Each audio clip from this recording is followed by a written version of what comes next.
Hey guys, welcome back to my channel. मैं Shatabdi and आज मैं आपको फिर के बारे में बताने वाली हूँ। फ्यूचर इंडेफिनिट टेंस की पहचान, structure, confusion about will and shall, old version and new version दोनों ही मैं बताऊंगी कि विल एंड शैल का यूज कैसे होगा। इसके बाद हम लोग ट्रांजिशन बनाएंगे।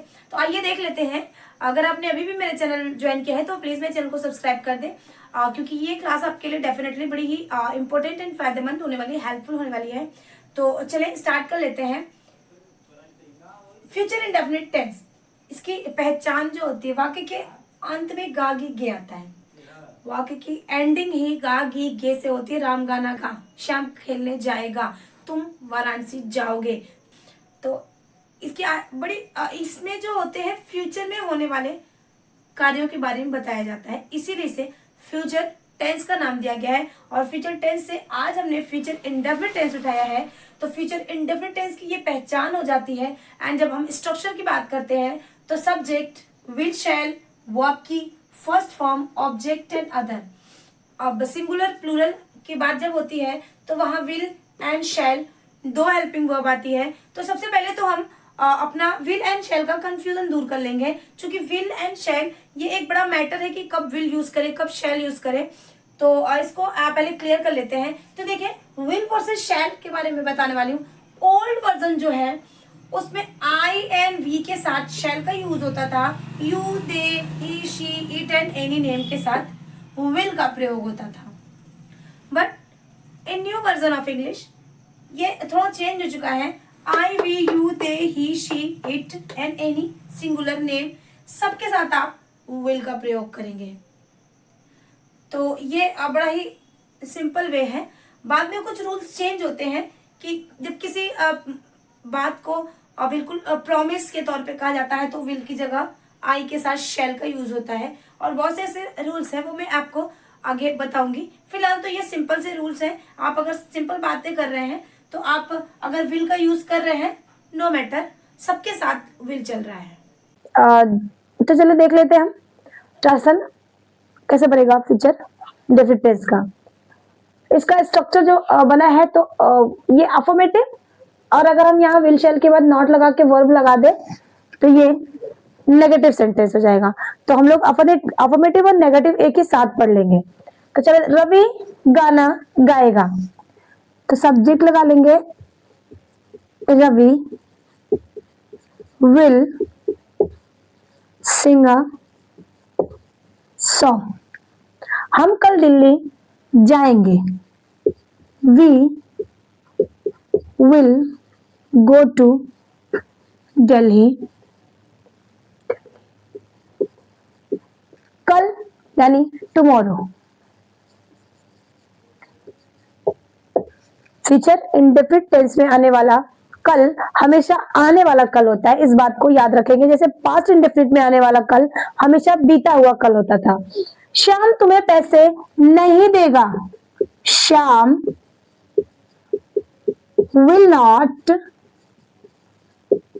give you money। वह आज नहीं आएगी, she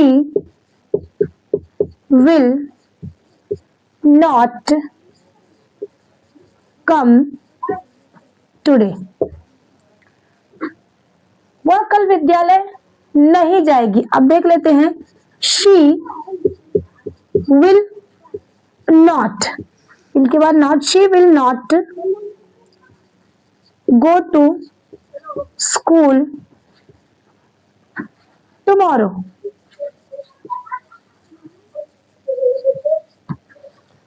सरिता पुल नहीं तोड़ेगी, सरिता will not pluck the flowers। तुम छत पर नहीं कूदोगे, you will not jump on the roof। तुम्हारी बहन खाना पकाएगी, your sister will cook। Food, तुम्हारी बहन खाना नहीं पकाएगी, your sister will not cook food. कल वर्षा होगी, इट विल रेन,